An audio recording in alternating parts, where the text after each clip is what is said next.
ये कहानी तो आपने सुना ही होगा कि जिसकी लाठी उसकी भैंस। बहुत से आदमी बोलते हैं, कोई भी कुछ हो जाता है तो बोलता है जिसकी लाठी उसकी भैंस। इसी के रिलेटेड से एक आप लोग को आज कहानी बताता हूँ कि जिसकी लाठी उसकी भैंस क्यों कहते हैं, आखिर कहाँ से शुरू हुए। तो ये कहानी है कुछ ऐसा कि एक ब्राह्मण को कहीं से एक दक्षिणी में एक भैंस मिली। उसे लेकर वह घर की ओर रवाना हुआ। सुनसान रास्ते में वो पैदल से ही जा रहा था। बीच रास्ते में उसे एक चोर मिला। उसके हाथ में मोटा डंडा था और शरीर से भी वो अच्छा तगड़ा था। उसने ब्राह्मण को देखते ही कहा, क्यों ब्राह्मण देवता, खूब दक्षिणा मिली है लगती है, यह भैंस तो मेरे साथ जाएगी। ब्राह्मण ने झट से कहा, क्यों भाई? तो चोर बोला, क्यों क्या, जो कह दिया सो करो। भैंस छोड़कर चुपचाप यहाँ से चले जाओ, वरना लाठी देखिए तुम्हारी खोपड़ी तोड़ दूंगा। अब तो ब्राह्मण का गला सूख गया।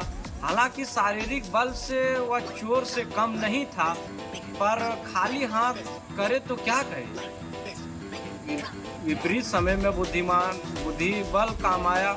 ब्राह्मण बोला, ठीक है भाई, भैंस भले ही ले लो, पर ब्राह्मण की चीज छीन ले, अगर कोई भी छीन ले तो तुम्हें पाप लगेगा। बदले में कुछ देकर भैंस को ले जाए तो पाप से बच जाए। तो चोर बोला, यहाँ मेरे पास देने का धारा क्या है। ब्राह्मण ने झट से कहा, और कुछ ना सही, लाठी देकर भैंस का बदला कर लो।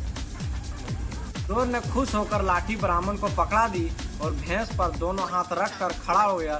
तभी ब्राह्मण कड़क कर बोला, चल हट भैंस के पास से, नहीं तो अभी खोपड़ी खोल दूंगा। चोर ने पूछा, क्यों? ब्राह्मण बोला, क्यों क्या, जिसकी लाठी उसकी भैंस। चोर को अपने बेवकूफ़ी समझ में आ गई। उसने वहां से भागने में ही भलाई समझी। किसी ने सच ही कहा कि जिसमें अकल है उसमें ताकत है। तो आज समझें कि यह कहावत यहीं से शुरू हुई है, जिसकी लाठी उसकी भैंस।